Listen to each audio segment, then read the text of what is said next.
Hi everyone, time for my final vlog on the Squiggly Career, and today I'm going to be talking to you about future possibilities. Now this chapter has had a real impact on me over the last week or so as I've explored that and started to think about maybe what's next for me and what those possibilities are. The chapter is divided into those future possibilities and also how we future-proof our skills.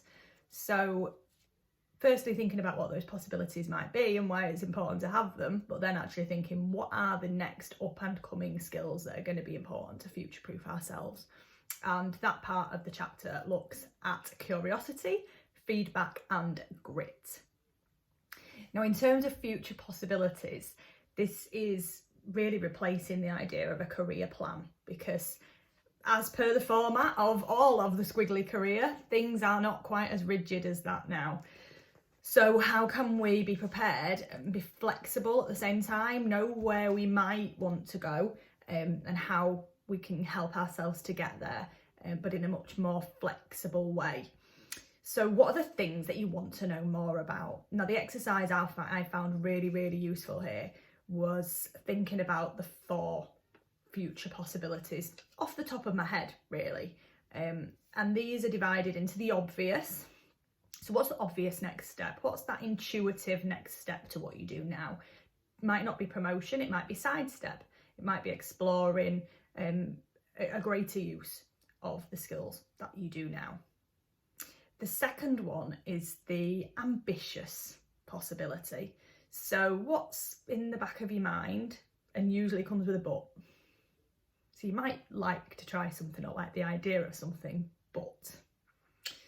The third one is the dream possibility. So if you had absolutely no constraints, what would you be doing? And then the fourth one is a pivot. How could you use your existing skills, your existing strengths in a new way? So quite a lot there to think about. And then the activity asks you to think about one of those 4 possibilities that you're interested in exploring a little bit more, and think, what do you need to go away and find out, and who could help you? Following from that, there's some great possibility prompts that bring the book together. So thinking about the 5 key areas: strengths, values, networks, future possibilities and confidence. To really think there of the 5 areas, bringing those together.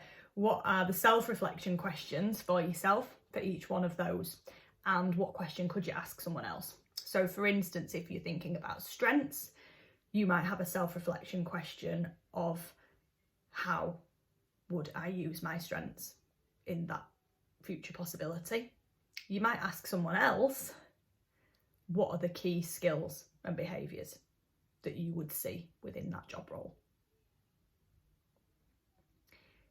There's then some great tips on finding your career why. And what I really liked about this piece is it gives us some practical tips to give us something tangible with that why. So I felt really closely aligned with my purpose and my why this year, which is all about striving to be better every single day and bringing other people along with me, inspiring and motivating other people to be better every day. What I haven't got is something tangible. So there's some great tips in the book around vision boards, manifestos, ways that you can articulate what that why is and help yourself to feel closer to it, and of course align those future possibilities as well. So the second part of the chapter is all about those 3 future-proof skills: curiosity, feedback and grit. So with curiosity, as you'd expect, talks a little bit about why that's important and how you can stay curious.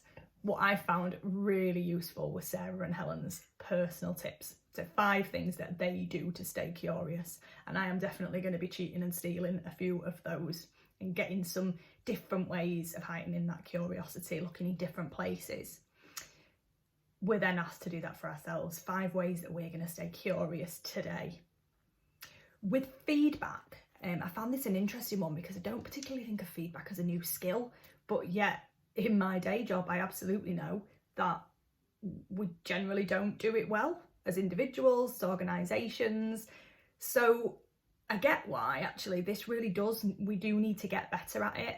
So we begin by exploring what are the barriers to feedback, what stops us doing it, how to deliver great feedback, and then a couple of almost models to remember for delivering feedback. Now, I know from Sarah and Helen's podcasts that they do talk about giving feedback that's relevant, real time and regularly, and that comes up again in the chapter. So thinking about when we give that feedback, making it really specific, and making it a habit so that it does become very regular. Using the format of what went well, what would be even better if, and then the final tip with feedback in the chapter is around a situation, a result, and the impact that that has had. So again, keeping it really specific. Now, I'm very used to using a model which is E²C², which talks about giving an example, giving the effect that that has had, and then a change or continue. And the situation, result, and impact for me sits really closely to the first two pieces of that E²C² model. So the change or continue could be aligned with what went well, what would be even better if, different way of delivering that, what you want to change or what you want to continue. The situation, result, and impact makes those first two E's in E²C² even more specific. So rather than giving the example or the evidence and the effect that it's had, we're going one step further.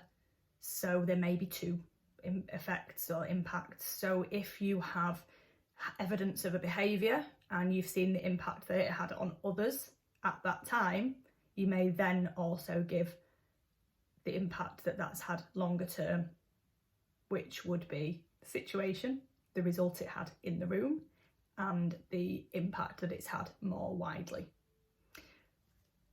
With grit, that's a word that I'm hearing more and more about over the last few months, and grit is about a sustained amount of effort to a long-term goal. So this is about thinking about what is that goal and having some deliberate practice. What is it that you need to focus on getting better at? How can you have those opportunities to get better at it? How are you going to put that effort in? Also, how do you make it happen so that even if it is challenging or uncomfortable, you are still going to do it? Grit is another one that kind of doesn't feel like it can be tangible, demonstrated. So I really like that there's some practical pieces there for developing that grit.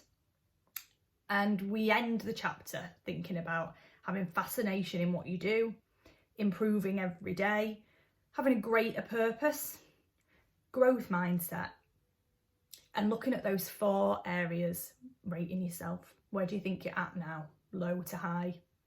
And on that scale, then giving yourself an idea, what ideas do you have for you to progress with that skill?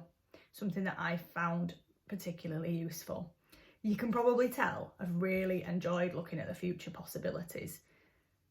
I've really enjoyed looking at the whole book. I'm definitely going to be revisiting it yet again and going through those exercises and really bringing them to life. So I hope you've enjoyed hearing about them with me, alongside me, and I look forward to talking even more about the Squiggly Career in the future. But thank you everyone for watching, and let me know, as always, what you think.